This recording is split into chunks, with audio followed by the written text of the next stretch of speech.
What is up, y'all boys?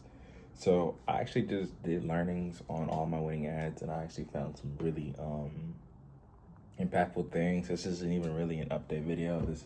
It'll probably turn into an update video, but this is a video on concepts, and I just kind of had ChatGPT splurt out my findings in a Google Doc so I can kind of like speak to them and show y'all something without it, really pertaining to my product.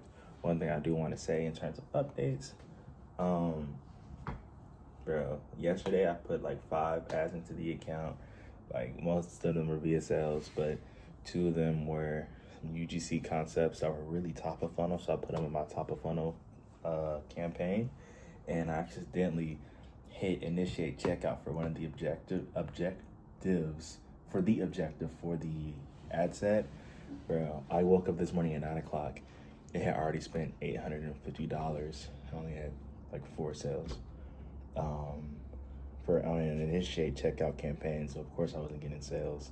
And then, like I said, it spent $850. I woke up and I was already $900 in spend. Like 60% of the daily budget and down like $600, $700. And I was just like, bruh, gotta charge it to the game. Like, I'm surprised I wasn't more emotional. It was just kind of just like, bruh, what the fuck? It is what it is. Facebook, I turned off that campaign. Facebook has only spent $40 since then, and it's now 12 o'clock. I think at this point, it's probably like, no sales also. I think it's waiting for like the natural pacing of the day until like 2 o'clock, 3 o'clock to start spending again.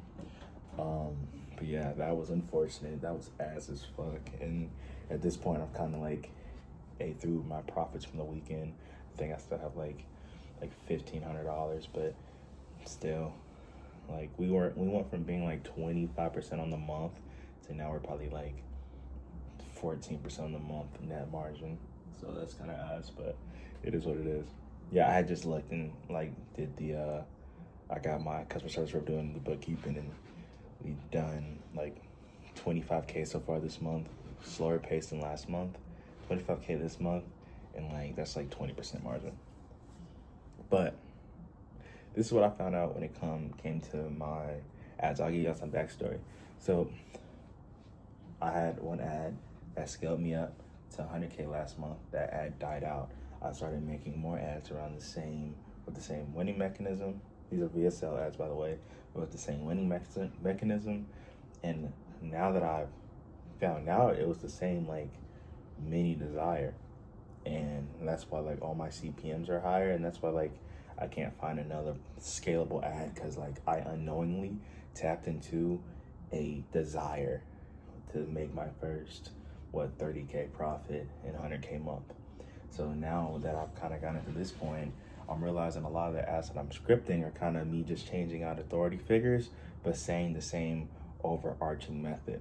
Now, there are 2 ways that you can make creatives. You can make creatives targeting desires or belief systems. If the belief system is strong enough to make a whole creative around it, and it's really just like you can make a sale from having somebody believe one thing and then making them believe something else. So if they think their whole life the problem is one thing, you can reframe that and make them think something else, right? So I don't have an example for that. Like, I think I'm gonna use women that are in postpartum. Like, if you are talking to a woman that's in postpartum and you're trying to sell them like an energy supplement, you could literally like they believe that their lack of energy is due to them giving birth. You can make a good like 50K just changing that belief to like, oh yeah, that's your current belief, but what's really happening is that you're low on iron, and this iron supplement mixed with creatine is specifically made for pregnant women, specifically that are 3 months postpartum and are in that postpartum stage, and it can give you your energy back.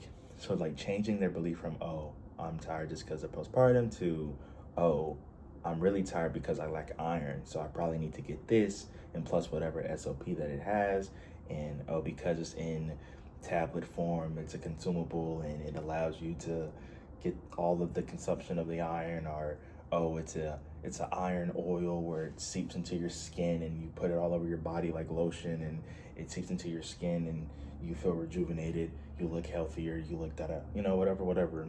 SOP is desire to get to the, damn, that was a fire explanation.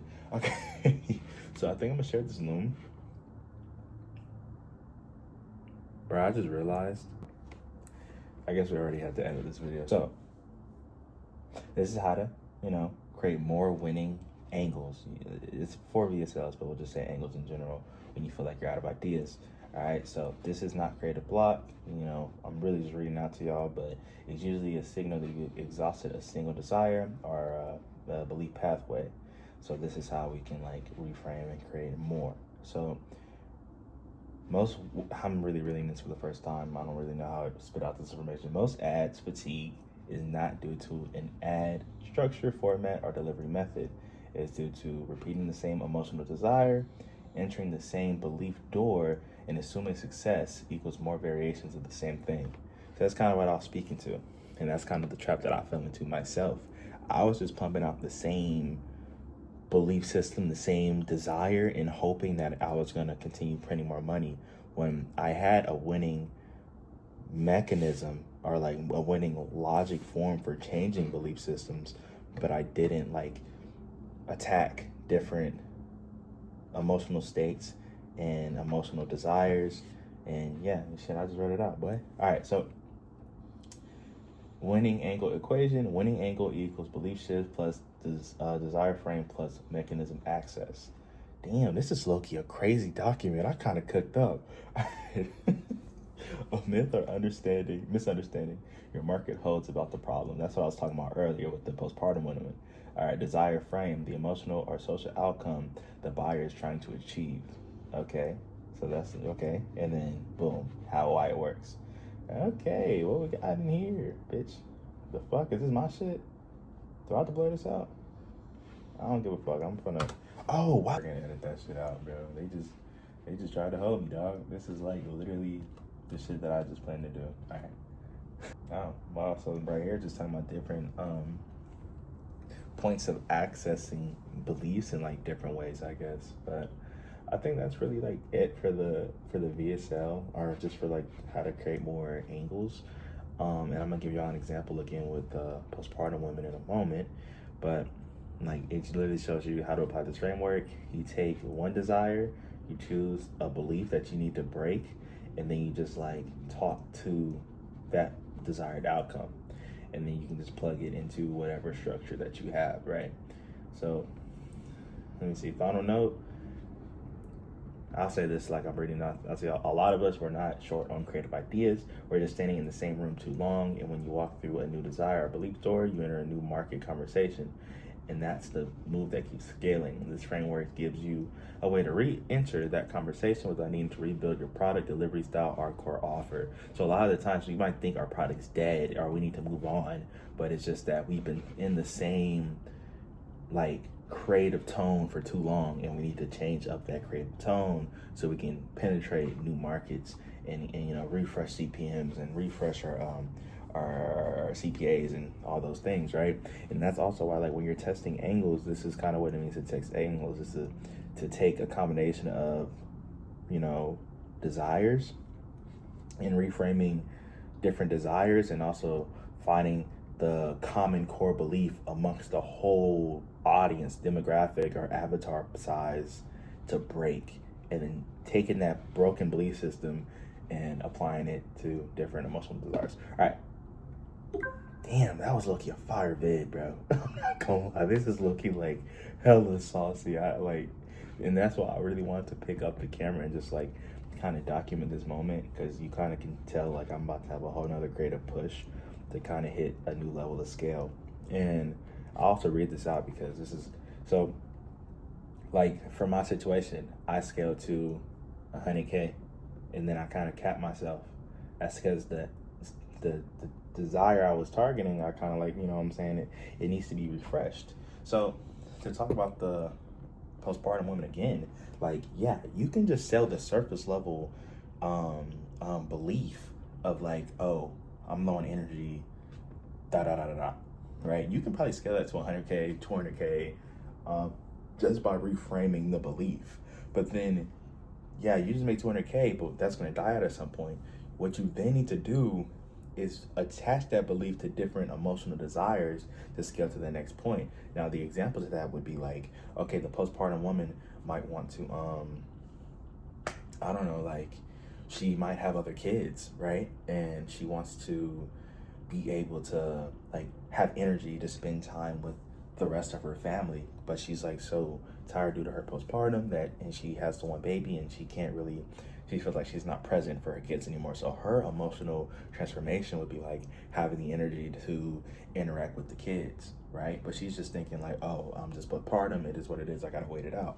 Ooh, saucy. And then like she could also be like, I don't have enough time for myself. Like I want to be able to go to the gym, I want to be able to like do or but I'm too tired, I can't do it. Or I want to be able to work, I want to be able to have intimacy in my relationship, but I don't have the energy for my relationship. Or even like reframing the belief to like, oh, you're not even talking about being tired, but talking about, oh, or like because you're tired you are more emotional, or you are more volatile, or you lack patience or motherfucking, and kind of like reframing that to whatever, you know, emotional state she's in.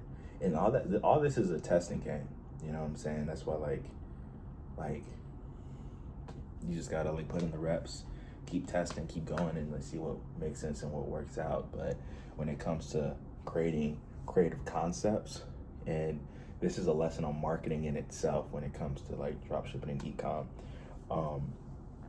I hope this was helpful, y'all, and I hope that I was able to explain that. But like you'll get to your first 100K, 200K, however much, if you're like real life marketing, by reframing a belief. But you'll probably make your first million, your first 2 million, your first by taking that belief and matching it with an emotional state, and then you're able to target multiple groups of coder audiences. I learned it. I shared it with y'all, so y'all learned it too. You know, there's enough money for everybody. Let's get to the paper. Y'all boys be easy.